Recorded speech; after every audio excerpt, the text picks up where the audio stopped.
I am Art Almeida's granddaughter. He passed away last year, blessed memory.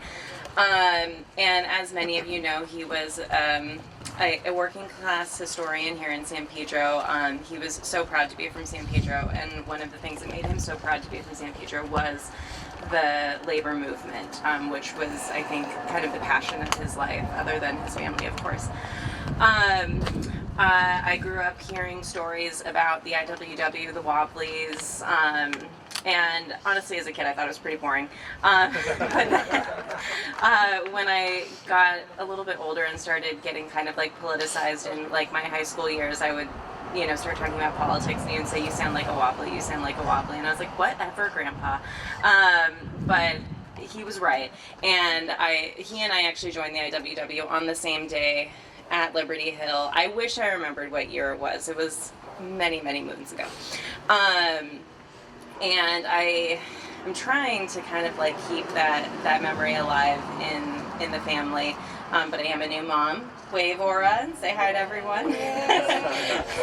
So that kind of takes up most of my time these days. But I can't remember everything they told me they wanted me to talk about. But yes, I am a member of the IWW. I'm happy to talk about what the IWW is currently doing.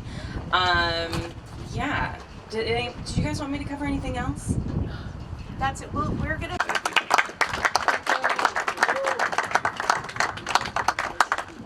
My name is Joe Gatlin. I didn't plan on being here to speak, but I'm so happy to be here. I was born in San Pedro 78 years ago.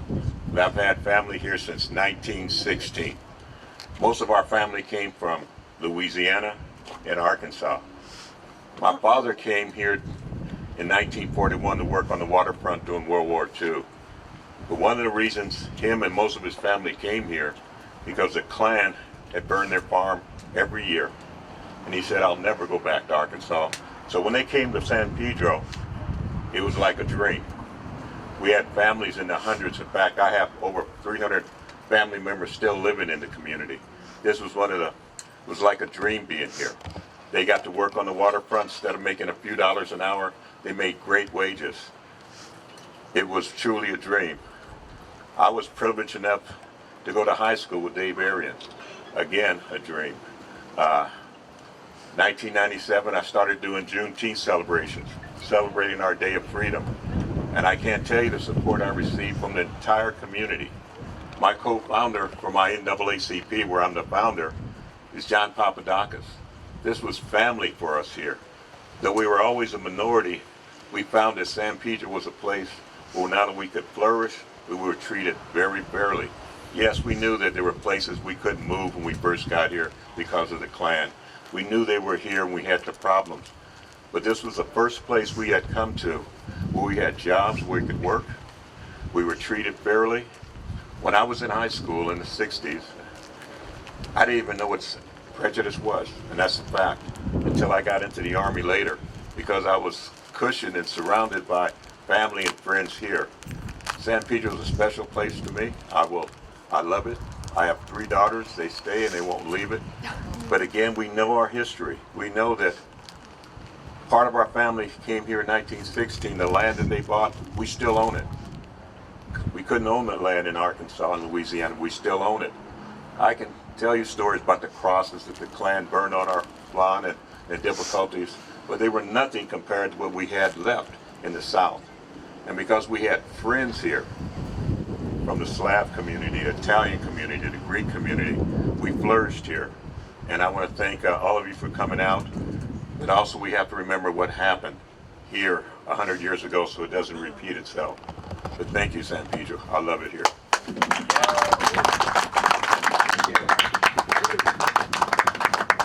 Thank you, Rodrigo. I think the switch up of speakers is perfect because I wanted to hear that. I am all in for the plaquing of this building. And to say a little bit about the birthday party, by the way, the city of San Pedro was incorporated on March 1st, 1888. March 1st, 1888. So the 136th birthday or anniversary of that incorporation just happened a couple of days ago. Of course, we were annexed to the city of Los Angeles in 1909, but we still consider ourselves a town, right, Joe? That is correct. That is correct. But more importantly, I want to thank you for the land acknowledgement. It is so wonderful to hear the wisdom from folks who came before us. And it's also important to recognize that, as we think about history, so many wonderful and noble and uplifting things are in history, obviously, but so much tragedy in history as well. And sometimes they are deeply connected.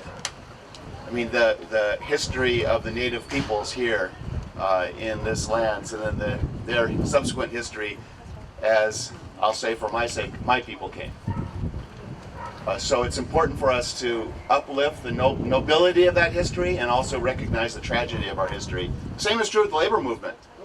I mean, I'm very, very, very proud. My people came on both sides of the family to San Pedro from the East Coast and from Ireland for good work in the harbor. And they were part of those, they benefited from those fights, I will say. They benefited from those fights. And so last year in front of City Council, we actually did an acknowledgement of the Sinclair Lewis reading and arrest. And we acknowledged the history of the ACLU here, right here in San Pedro. We've also, it's been very important for us to recognize the history of Black Americans in San Pedro. I mean, I'm always encouraged and I'm always touched when Joe Gatlin of the NAACP talks about what a wonderful community this is and how he felt so supported. And the president of his chapter, Dr. Cheyenne Bryant, says the same thing. But the truth is, I am quite sure that there were many, many, many, many, many microaggressions and aggressions and things that we also, even as we are uplifting the Black community in San Pedro with our banners and our NAACP square, which we did last year, right, Joe? We have to recognize, we need to, I'm just focused on the fact here with this beautiful ceremony that we have to think about sort of the great nobility and the wonder and the contributions that the people who came before us, the native peoples of these lands, brought to us, that the labor movement brought to us, that Black residents brought to us, but also there's been tragedy. And we have to keep working and keep fighting to make sure that we're uplifting working people and uplifting those among us who have lesser voices. And it couldn't be more true today.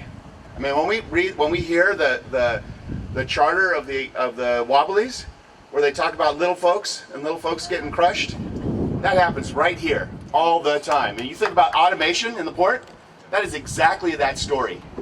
I was having a conversation, I'll be really, really brief, I realize you didn't come to hear from me, but these conversations are not 100 years old. They are every day. And I have had conversations with offshore companies who come in here and have multi-billion-dollar interest in terminals, and they're doing automation, and we have to make it very clear to them that our interests are different. We are a community where we stick up for the people that are working. We make sure that human beings are moving that cargo, making sure that they're treated with respect and also have safe living environments. And that's not the offshore company's interest. Their interest is to move a piece of cargo at the highest profit possible. They don't care if it's one container, as long as it makes every bit of profit that they need to pass on to their shareholders. What we want to do is we want to move cargo, we want to move it with human beings. And it's the same sort of thing that the Wobblies were going through. They were fighting against folks who would crush them for $1. Anyway, you didn't really come to hear from me. Carrie, thank you so much for your history. It was really, really lovely. Thank you. And Rachel, Brunke, thank you always for keeping this at the forefront. I do have a couple of certificates of recognition. Wow. It's important that we remember history and maybe make a little more history ourselves. And these are presented to the San Pedro Neighbors for Peace and Justice and to Code Pink. Wow. And so on behalf of the 260,000 souls in the 1-5, we honor the importance of this event, these locations, and we honor the horrors committed a century ago. Thank you to Code Pink and thank you to SPNPJ for highlighting the industrial workers of the world who fought for better working conditions for our people in the past. We encourage you, and we're encouraged by you. And please keep up the fight for workers. And both of these certificates close with, an injury to one is an injury to all. Come on up.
Can you walk with the councilman? Oh, yeah.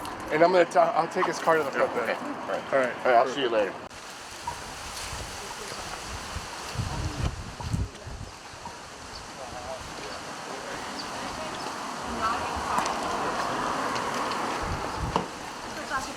Yeah, right. I could sing a little parody song about contacted friends and family along the way, expecting this.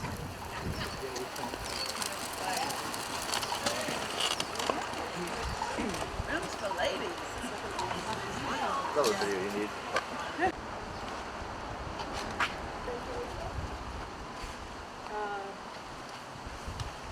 Gonna read, I'm sorry for reading, but I've got to read once again. This brick building was built and used as a meeting place by the Ku Klux Klan in 1926. The KKK was active in the harbor area, like I said before, from 1918 to the 1930s. The Klan staged and instigated raids against the IWW Union Hall in 1923 and 1924. By 1930, the Klan stopped using this property and it became a dance hall. During World War II, the building was used to house military personnel on this earth.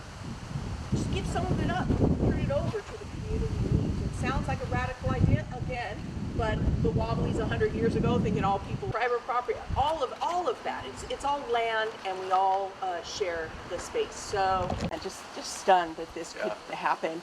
And are you somewhere right now? Okay. I am recording you. Oh, okay.